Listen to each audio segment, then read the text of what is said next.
Bonjour, bienvenue au Parc Bel-Air. Mon nom est Bruno Lalonde. Le Parc Bel-Air n'est pas animé par personne. Et qui est ce Bel-Air? Je ne sais pas. On ne sait rien. On ne sait rien sur lui. C'est une rue perpendiculaire à ce parc. Alors aujourd'hui, j'ai sorti ma carcasse de l'atelier librairie. Oh, c'est ennuyeux de passer ses journées devant l'ordinateur à proposer des titres à la vente. Vous le savez, moi, ce que j'aime, c'est être en contact avec les amoureux du livre. Alors, je vous lis le dernier chapitre, hein, dans la tempête virale. La tempête virale, les nouvelles sont pas très bonnes. On nous annonce à mots couverts un durcissement des mesures sanitaires et on comprend bien aussi que nous allons sans doute être reconfinés. Alors j'en profite pour faire du ménage dans la librairie, j'en profite pour proposer à la vente une 50aine de titres. Je marche aussi plusieurs kilomètres par jour pour m'aérer l'esprit, pour conserver le moral. Alors voilà. Alors dans la tempête virale de Slavoj Žižek,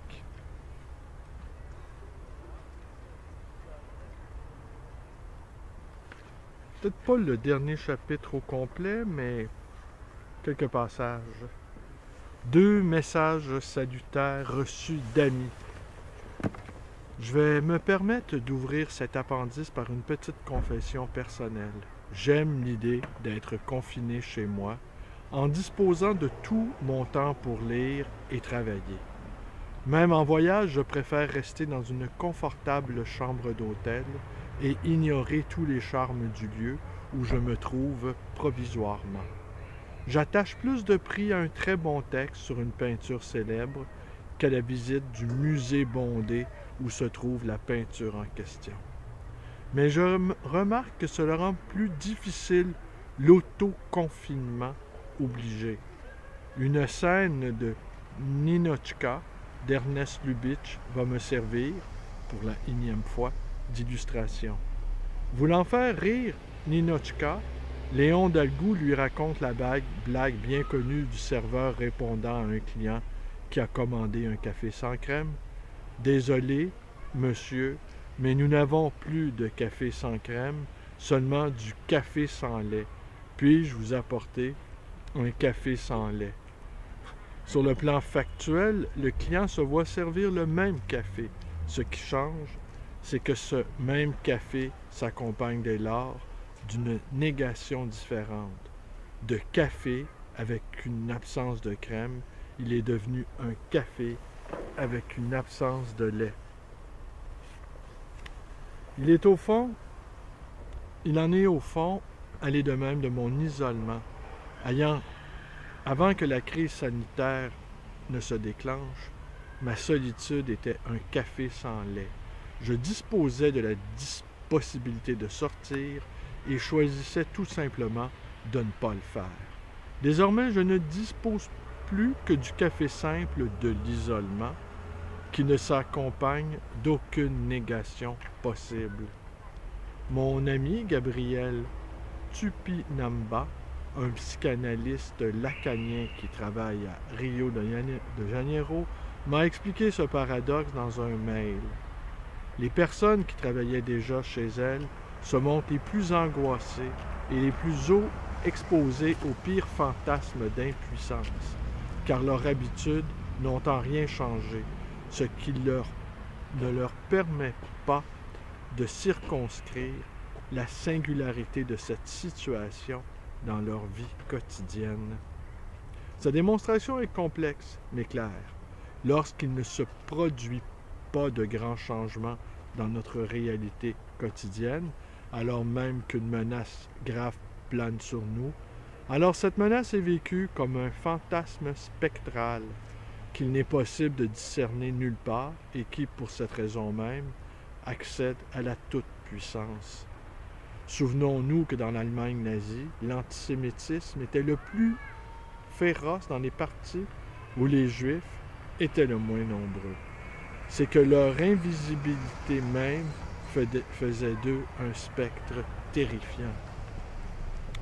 Bien que confiné comme tout le monde, Tipanamba continue néanmoins d'analyser ses patients par téléphone ou par Skype. Il notait d'ailleurs dans son message, de façon quelque peu sarcastique, comment certains confrères analystes qui, auparavant, et pour des raisons théoriques, se montraient catégoriquement opposés à un traitement psychanalytique in absentia, par téléphone ou par Skype, se sont immédiatement convertis à la chose lorsqu'il leur est devenu impossible de recevoir leurs patients en chair et en os, et tout aussi impossible de tolérer la perte de revenus afférente. La première réflexion que la menace du coronavirus a inspirée à Tsupanamba l'a ramené vers Freud et vers quelques remarques développées dans les premières pages d'au-delà du principe de plaisir.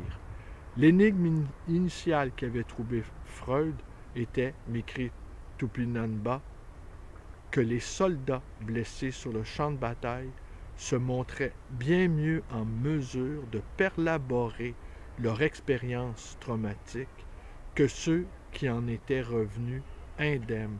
Ces derniers faisaient le plus souvent des rêves récurrents où ils revivaient les scènes de violence qu'ils avaient connues et les fantasmes de la guerre. Tupinamba établit un lien entre ce constat et ses propres souvenirs des fameuses journées de juin au cours desquelles, en 2013, le pouvoir brésilien s'était trouvé spectaculairement contesté par la rue. Un grand nombre de mes amis appartenant à différentes organisations militantes, qui étaient en première ligne des manifestations et qui furent blessés et tabassés par la police, se montrèrent ensuite, pour ainsi dire, soulagés d'avoir été marqués par la situation, comme si, me sembla-t-il alors, leur bleu et leur contusion leur permettaient de ramener des forces publiques invisibles, ces forces qui avaient ordonné ce moment de répression à une échelle individuelle et donc mieux gérable en venant limiter la puissance fantasmatique de l'État. C'était comme si les coups et les contusions avaient conféré à l'autre, avec un grand A, certains contours. L'autre est ici l'agent invisible tout-puissant qui hante le paranoïaque. Tipanamba notait en outre que le même paradoxe avait été à l'œuvre lorsque la crise sanitaire du VIH s'était déclenchée. La propagation invisible du VIH était si éprouvante, notre sentiment d'impuissance si grand, que le fait pour certains d'apprendre leur contamination ne semblait pas un prix à payer trop élevé pour donner à la situation ses contours symboliques, comme si cela les avait au moins aidés à donner ces mesures à la puissance du virus et à s'en délivrer. C'est que le fait de l'avoir contracté permettait au moins de déterminer quel type de liberté il était encore permis de disposer. Ce dont il est question ici, c'est la distinction élaborée par Jacques Lacan entre la réalité et le réel, grand R. La réalité est la réalité extérieure. L'espace social est matériel auquel nous sommes accoutumés et à l'intérieur duquel nous sommes en mesure de nous orienter et d'interagir avec les autres, alors que le réel, grand R, est une entité spectrale, invisible et apparaissant pour cette raison même, toute puissante. Dès que cette entité agissante, spectrale, devient partie intégrante de notre réalité, même lorsque cela signifie être infecté par un virus, son pouvoir est situé. Il devient possible de s'y confronter, y compris lorsqu'on perd la bataille. Tant que cette transposition dans la réalité peut avoir lieu, m'écrit Tupinamba, soit nous sommes prisonniers d'une paranoïa angoissée, globalité pure, soit nous avons recours à des symbolisations inefficaces à travers des acting out qui nous exposent à des risques superflus, localité pure. Dans notre contexte, ces symbolisations inefficaces ont déjà adopté de très diverses formes, la plus connue d'entre elles étant l'appel de Trump à ignorer les risques et à se remettre au travail. De tels actes sont bien plus graves que le simple fait de hurler et d'applaudir en regardant un match de football à la télé, comme si ces simagrées pouvaient influer magiquement sur le résultat final. Mais tout cela ne signifie pas que nous sommes sans pouvoir réagir. Nous pouvons sortir de cette impasse avant même que la science nous fournisse les moyens techniques de neutraliser le virus. Voici de nouveau quelques lignes, et ce sont les dernières, je vous assure, de Tipu Nanba, que les médecins en première ligne dans la lutte contre la pandémie, que les médecins, donc on va se reculer un peu, faire un effet visuel, que les médecins en première ligne dans la lutte contre la pandémie, que les personnes qui créent des systèmes d'entraide mutuelle au sein des communautés périphériques, etc., aient moins de chances que les autres de céder à des excès de paranoïa, me laisse penser qu'il existe aujourd'hui un bénéfice subjectif collatéral de certaines formes de travail politique. Il me semble que la politique pratiquée à travers certaines médiations et l'État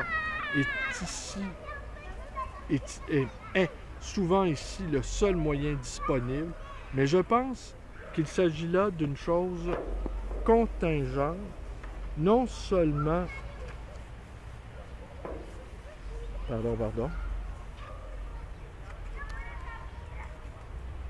non seulement nous fournit les moyens de changer la situation, mais nous permet aussi de conférer une forme appropriée à ce que nous avons perdu.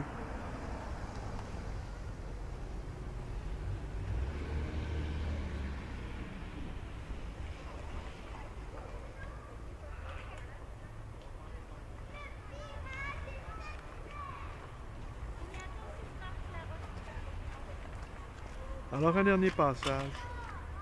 Ouais.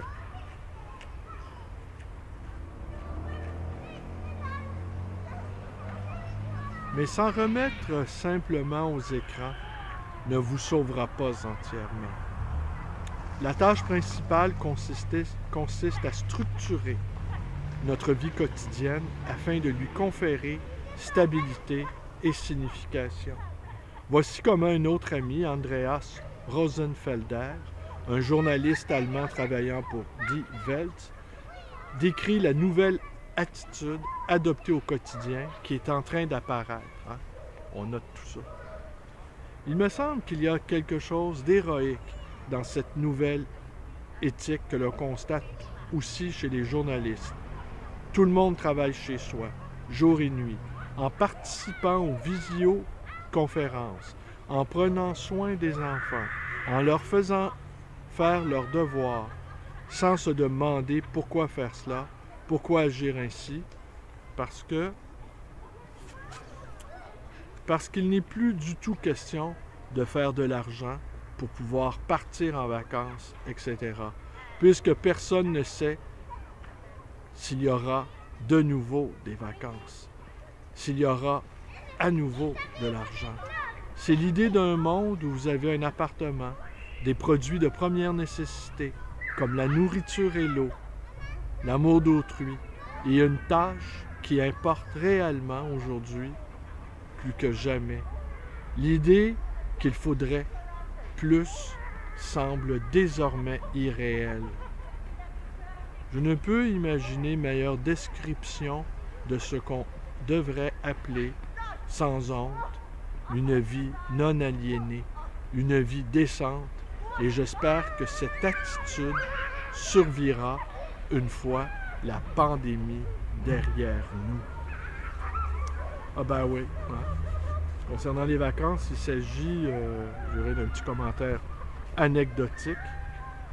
Pendant qu'il y a des enfants qui jouent derrière, vous voyez les familles. Je suis content d'avoir fait cette petite vidéo dans la neige. Il fait pas froid, c'est un hiver particulièrement clément. Un hiver rude au moins nous aura été épargné. Alors oui, assurément, on a vu quelques personnes, quelques milliers de personnes sur une population de 8 millions, dont, bon an, mal an, 1 million de Québécois s'envolent pour la Floride. Beaucoup d'entre eux ont une résidence secondaire. Ils ont été à peine quelques milliers à franchir les lignes américaines pour se rendre en Floride. Et franchement, ils ont l'immense, sinon la quasi-totalité des Québécois ont blâmé ces snowbirds, ces gens qui, oui, avaient besoin de vacances à tout prix. Alors oui, on pourrait penser qu'effectivement, cette espèce d'état de siège, je pense qu'il faut l'appeler, le couvre-feu va commencer dans les 16h45. Le couvre-feu va commencer dans un petit peu plus de 3 heures. Les rues sont vides. Une sorte de calme. Au début, ma compagne, Fabienne, elle était assez angoissée par ce couvre-feu, tandis que moi, en fait, ça me laisse un peu froid, je dirais. Mais donc, oui, est-ce que les vacances dans le sud sont nécessaires? Sans doute pas. Plusieurs aussi, les vacances de Noël ont été inexistantes. Et beaucoup d'entre nous n'osons pas s'avouer que ça a été un soulagement de ne pas participer à la folle course des cadeaux qui finiront... En fait, des cadeaux qui sont en fait de futurs déchets. Hein? C'est pas des cadeaux qu'on achète, ce sont des déchets en devenir. Et beaucoup ont été soulagés de ne pas participer à cette course folle. Beaucoup ont été soulagés aussi de ne pas être obligés de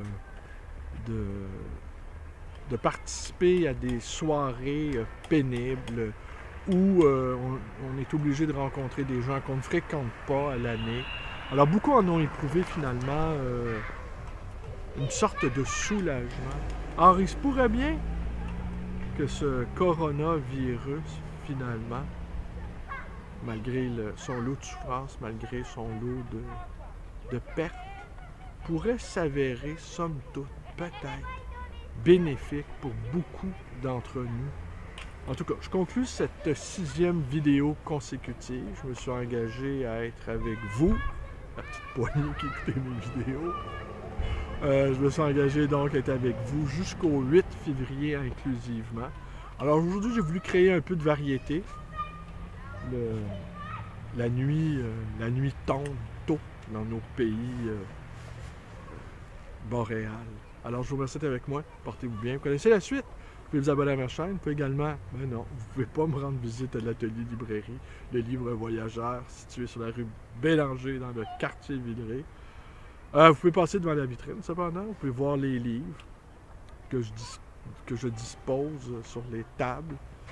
Et ben voilà. Alors, c'était ça.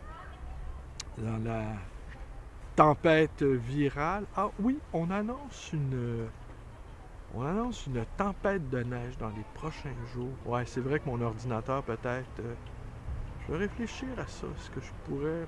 Non, je m'en voudrais de saboter mon précieux matériel technologique. Allez, merci. J'allais vous proposer peut-être d'aller faire une vidéo dans une tempête de neige. Bon, ben écoutez, ce sera pour une autre fois la poésie. Allez, merci. Bonne journée à tous.